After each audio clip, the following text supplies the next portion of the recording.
السلام عليكم، مرحبا بكم في قناة صفار الشهيوات. الشهوة ديال اليوم ما شاء الله عبارة على لاطة ديال الحوت في الفران مع الخضر، كيجي هائل بلا عذاب بلا تماره.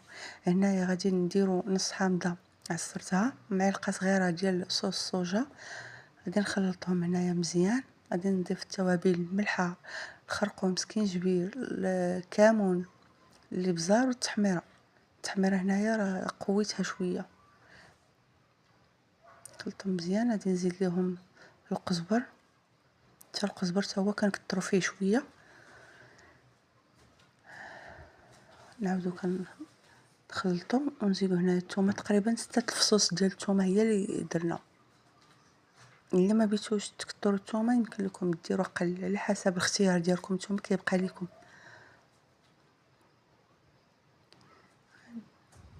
كملت الثومه اللي كاينه هنايا. غادي نزيد هنايا خليط ديال الزيت البلديه والزيت الروميه، تقريبا واحد ربع كاس. زدت هنايا الحبق تيعطي واحد المذاق هو اللي مختلف للحوت.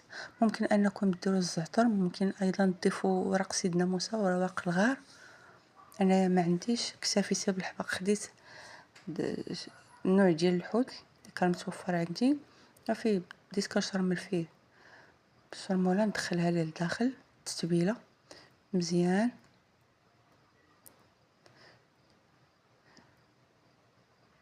ممكن انكم ديروا لي بحال هكا، ترقدوا في هذا الشرموله هذا وتخليه واحد الساعه هكاك حتى تيشرب هذيك الشرموله ديالو مزيان، عاد كتستعملوه وتكملوا الطريقه ديال الطهي ديالو. انا ما كانش عندي الوقت، درتو نيشان في اللاطه. ديروا هاد العمليه هادي، كتفلحوه بالموس وتعاودوا تدخلوا ليه الشرموله مزيان. نسيت انايا ما درتهاش في الاول هكا، تزيدوا تدخلوا ديك التوابل باش كيجي من السم لداخل.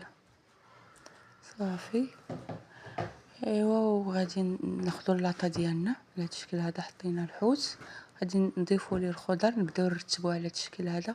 درت مطيشه، بطاطا، فلفله، البصله. الاختيار تيبقى لكم ديال الخضر على حسب المتوفر اللي كاين عندكم. صافي كنرتبوها بهذا الشكل هذا حتى كنكملوا الشكل كامل، الجوانب كامل ديال اللاطه اللي عندنا ولا المول،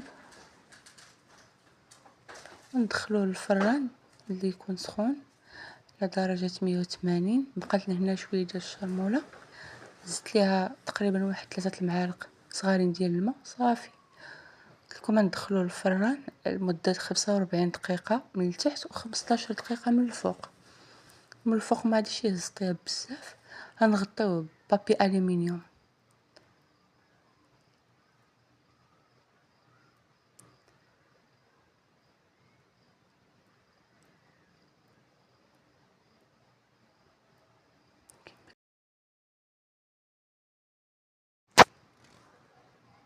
هذا هو الشكل النهائي ديال اللاطه ديالنا ديال الحوت. كما كتشوفوا راه كتجي هائله، نتمنى انكم تجربوها وبالصحه والراحه.